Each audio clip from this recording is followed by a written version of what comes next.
წელს საქართველოს შანხაიში ტურისტული გამოფენის პარტნიორი ქვეყანა იქნება. ITB China უნდა გაიმართოს მაისში და საქართველოს ეს სტატუსი გარკვეულ უპირატესობას მიანიჭებს. როგორ ემზადება ჩვენი ქვეყანა თავისი კულტურული მემკვიდრეობით, წარმოდგენებით, ფოლკლორით, გასტრონომიით უმსხვილეს ტურისტულ არენაზე გასასვლელად და მთლიანად როგორია 2026-ის ტურისტული გეგმები და პოტენციალი. აი ამ თემებზე ვისაუბრებთ ახლა ჩვენ სტუმართან ტურიზმის ეროვნული ადმინისტრაციის ხელმძღვანელი მაია ომიაძეა დღის ქრონიკის სტუდიაში. ქაბდო მაია, მოგესალმებით, დიდი მადლობა მობრძანებისათვის. მოგესალმებით, მიესალმები მოყოლას. ITB China 2026 რა შესაძლებლობაა ეს გამოფენა საქართველოსთვის, რა განსაკუთრებულ პრივილეგიას ანიჭებს ჩვენს ქვეყანას სტატუსი პარტნიორი ქვეყნისა და როგორ მიდის მზადება აი ამ მასშტაბური გამოფენისთვის. დიახ, დღეს დავიწყეთ, ასე ვთქვათ, ფართო საზოგადოების დღის დღეს ოფიციალურად გახდა ცნობილი მოვაწარეთ მემორანდუმს ხელი. საქართველოში ჩამოსული არის ITB შანხაის და მესე ბერლინის, ასე ვთქვათ, დირექტორატი იმისთვის, რომ ჩვენ ოფიციალურად ხელი მოგვაწერა მემორანდუმისთვის, რომ საქართველო 2026 წელს იქნება პარტნიორი ქვეყნის სტატუსით წარმოდგენილი ITB ჩინეთზე, რომელიც შანხაიში გაიმართება მაისის თვეში. თქვენ იცით, რომ ჩვენ გვაქვს გამოცდილება ITB ბერლინში, როდესაც მონაწილეობდით ძალიან წარმატებული მასპინძელი სტატუსი. ეს განსხვავებულია მასპინძლის სტატუსი და პარტნიორი სტატუსი რა განსხვავდება? შინაარსობრივად იგივეა, უბრალოდ სათაური, ასე ვთქვათ, აქ პარტნიორი ქვია, იქ host country, ასე ვთქვათ, აქ პარტნიორ მასპინძელი და აქ პარტნიორი სათაურებში უბრალოდ სხვაობა. შინაარსობრივად იგივე არის. წინა პლანზე ხარ წამოწეული, შესაძლებლობა გეძლევა, რომ საუკეთესო ადგილზე გქონდეს პავილიონი, შესაძლებლობა გეძლევა, რომ თავარი მასპინძელი იყო გალა მიღების, რომელიც არის წინა დღეს კულტურული პროგრამით წარსდგე. ბევრი უპირატესობა აქვს, როდესაც სტატუსი გაქვს მონიჭებული.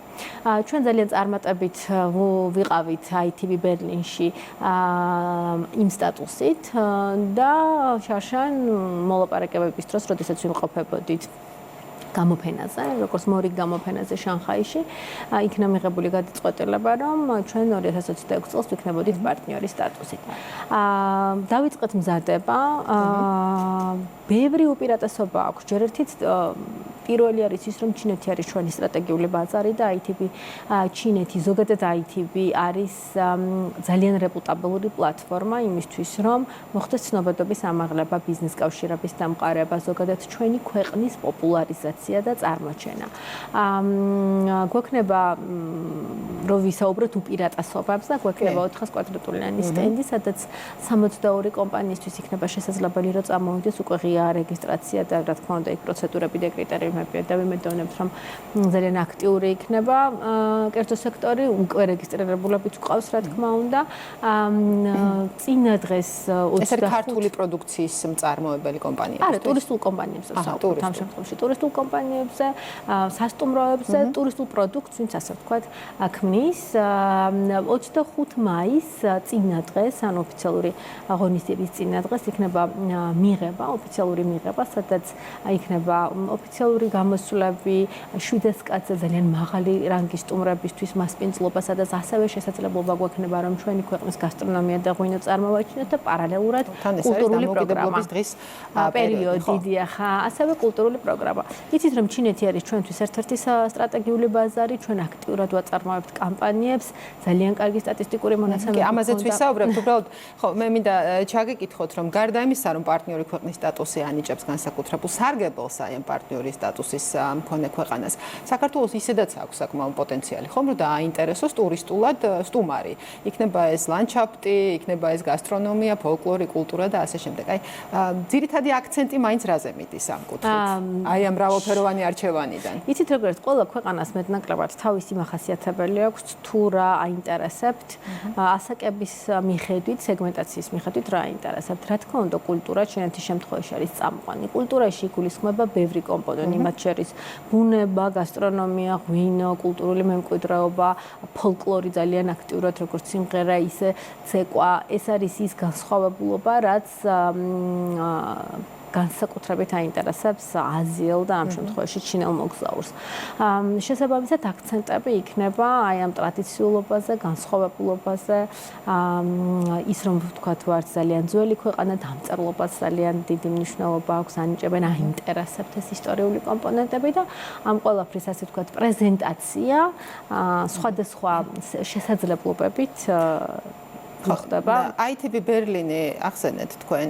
საინტერესოა ITB ბერლინის შემდეგ როგორ აისახა იმ გამოფენის შედეგები და საქართველოს მასპინძლის სტატუსი როგორ აისახა შემდეგ რიცხვებზე ტურიზმის თვალსაზრისით და აი ამ კუთხით რა პერსპექტივას გვიქადის ITB ჩინეთის ზოგადად ჩვენ რო ვისაუბროთ იმაზე ITB ბერლინი იქნება, შანხაი იქნება, კონკრეტული კამპანია იქნება ქვეყანაში, ანუ სტრატეგიულად დაგეგმილი აქტივობები, რასაც ვახორციელებთ და მე ამის შედეგი, მიზეზ-შედეგობრივ კავშირზე რა ვისაუბროთ, ამისთვის ძალიან თვალსაჩინო მაგალითია სტატისტიკა. თქვენ რა ნახოთ, მაგალითად 2025 წლის სტატისტიკა.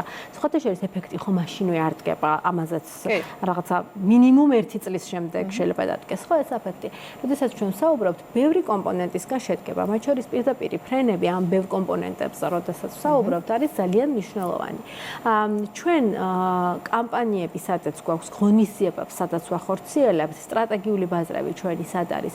უკვე აქეთ რომ გადმოვაკონვერტიროთ და შევხედოთ ციფრებს ჩამოსულ ტურისტებში, რომელი ქვეყანა ლიდერობს, ერთ-ერთი ემთხვევა ჩვენი სტრატეგიული ბაზრები და ის 10-ეული, ქვეყნის პირველი 10-ეული თუ 15-ეული, სადაც ჩვენ კამპანიებს ვაწარმოებთ. გერმანია ახსენეთ, გერმანიაში კომპლექსური მუშაობა მიმდინარეობს, რა თქმა უნდა, ეკონომიკის სამინისტრო აეროპორტების გაერთიანებასთან ერთად ფრენებთან დაკავშირებით მუდმივად მუშაობს, იმიტომ რომ ბევრი ქალაქიდან ძალიან ისეთი ბევრი სიხშირე გვაქვს გერმანიაში, როგორც თბილისში, ისე ქუთაისში, ხო ისე ბათუმში შესაბამისად მარკეტინგული კამპანიები ეკებება ამას, გამოფენები, ბიზნესთან შეხვედრები, ცნობადობის სასამაღლებელი კამპანიები, წელს ალბათ ნახავდით თქვენდა ჩვენ ქალაქის გერმანიის მთავარ ქალაქებში აუთდორ გარე რეკლამა, ასე ვთქვათ, მათ შორის ტელევიზიებში განთავსებული რეკლამები, პოდკასტები, დახუნძლული კამპანია ქონდა გერმანიაში და სწორად ამიტომ წამყვან ქვეყნებში ევროპიდან გერმანია და პოლონეთი ლიდერობენ.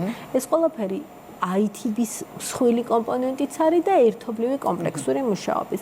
რომ გადავიდეთ, რას ველოდებით ITB შანხაიდან, წელს 2025 წელს ძალიან კარგი ციფრები გქონდა ჩინეთიდან. ვფიქრობთ, რომ კამპანიის ფარგლებში დაემატება ეს ძალიან კარგი ხელსაწყო ჩვენი ქვეყნის პრეზენტირების და დარწმუნებულები ვართ, რომ 2026 წელს ბევრად უკეთესი ციფრი გვექნება კონკრეტულად ჩინეთიდან.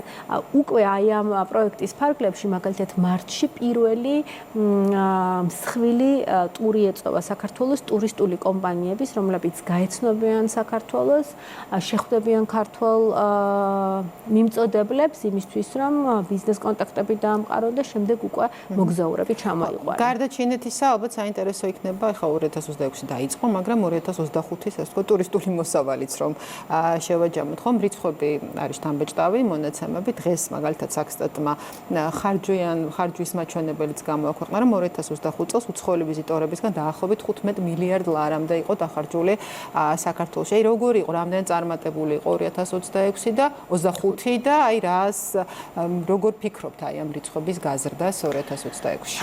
პირველ რიგში მინდა აღვნიშნო ის ფაქტი, რომ როდესაც ჩვენ 2000 ყოველი წლის დასაწყისში პროგნოზს ვაკეთებთ, გარკვეული დაშვებები გვაქვს, რა თქმა უნდა ეს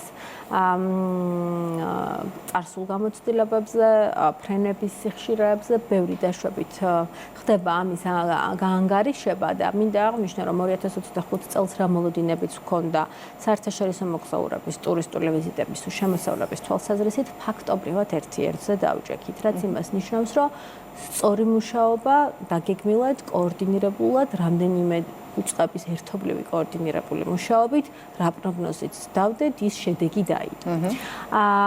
2025 წელი ნამდვილად იყო ძალიან ბევრი რეკორდული ციფრით სავსე, მაგალითად შემოსავლების თვალსაზრისით ძალიან მაღალი იყო არასდროს ტურიზმის ინდუსტრიიდან რამდენი თანხა, ასე ვთქვათ, აკუმულირებული ერთობლივად არ ყოფილა. ტურისტული ვიზიტების თვალსაზრისით ჰქონდა რეკორდული მაჩვენებელი. აღსანიშნავია კიდევ ის ფაქტი, რომ შიგნით ამ მაჩვენებლებში იყო განსაკუთრებულად მზარდი ტენდენცია. ბრიტანეთიდან გვაქვს რეკორდული აღმაჩენებელი. 2025 წელს რამდენი ევროკავშირის პასპორტის მფლობელიც იყო ერთად ჩამოსული საქართველოში, არასდროს საქართველოში ამდენი ვიზიტორი ევროპიდან არ ყოფილა. ერთობლივად ევროკავშირის ქვეყანები არის ათეულში ასული და საკმაოდ მსხვილი წილი უჭირავს. როდესაც ჩვენ საუბრობთ პირველი, ასე ვთქვათ, რიგები რატომ არ უჭირავს ამ ქვეყნებს, ხომ? რა თქმა უნდა, ჯერთიც დივერსიფიცირებულია ბაზარი. ჩვენ მეზობელ ქვეყნებში მე ხშირად ვამბობ ამას სხვადასხვა ეთერში და აქაც მინდა აღნიშნო, რომ ჩვენ მეზობელ ქვეყნებში, სადაც მიგვეჩნია, რომ ისედაც ცნობადობა მაღალია, ფულს არ ხარჯავთ.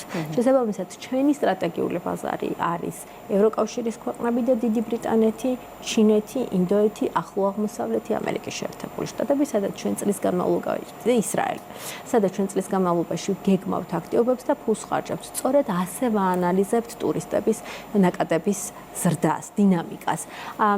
მეზობლები ყოველთვის იქნებიან მოწინავეები, თუნდაც იმიტომ, რომ ცნობადობა ტრადიციულად მაღალია და თუნდაც იმიტომ, რომ სახმელეთო გზით გამტარუნარიანობა ბევრად უფრო მასშტაბური შეიძლება იყოს, ვიდრე საჰაერო გზით გადაზიდვა.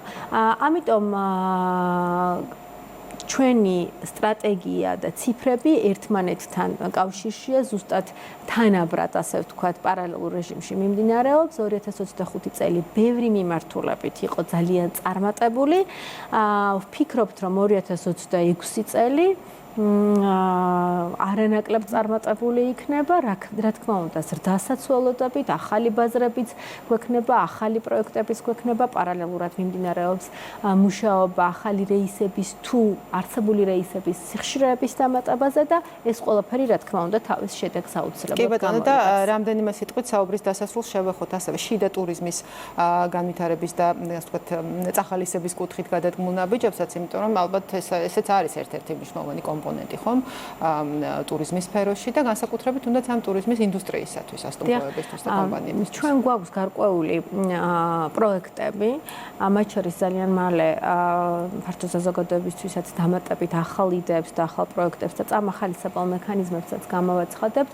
ერთის მხრივ როგორ შევუწყოთ ხელი მოგზაურებს იმისთვის, რომ ერთი რეგიონიდან მეორეს ესტუმროს და ამისთვის თქვა ძალიან ბევრი ფესტივალი გვაქვს თუ სხვადასხვა ტიპის აქტივობები 21-22 თებერვალს მესტიაში გემოფესტია და მინდა რომ მაყურებელსაც მოვუწოდო რომ უცებად ეწვინან მესტიას და ასევე გვექნება გარკვეული ტიპის წახალისებები ბიზნესისთვის იმისთვის რომ პროდუქტების განვითარებაში შეეწყოთ ხელი ეს იქნება სხვადასხვა ტიპის პროგრამების თუ პროექტების გარკვეულწილად ხელშეწყობა. ჩვენ შიდა ტურიზმისთვის სერვისების თვალსაზრისით იქნება ეს თუ გადამზადებების თვალსაზრისით მუდმივად ვახორციელებთ კერძო სექტორის დახმარებას იმისთვის, რომ მომსახურების სფერო გაძლიერდეს და გარკვეულ სტანდარტებს მიაღწიოს და შევძლოთ ერთობლივად, რომ აქამდე სტუმარი ჩამოვიყვანეს და მერე აქ ჩამოსულ სტუმარს უკეთესი სერვისები შევთავაზოთ. ძალიან დიდი მადლობა. მადლობა გადაცემაში მონაწილეობისათვის.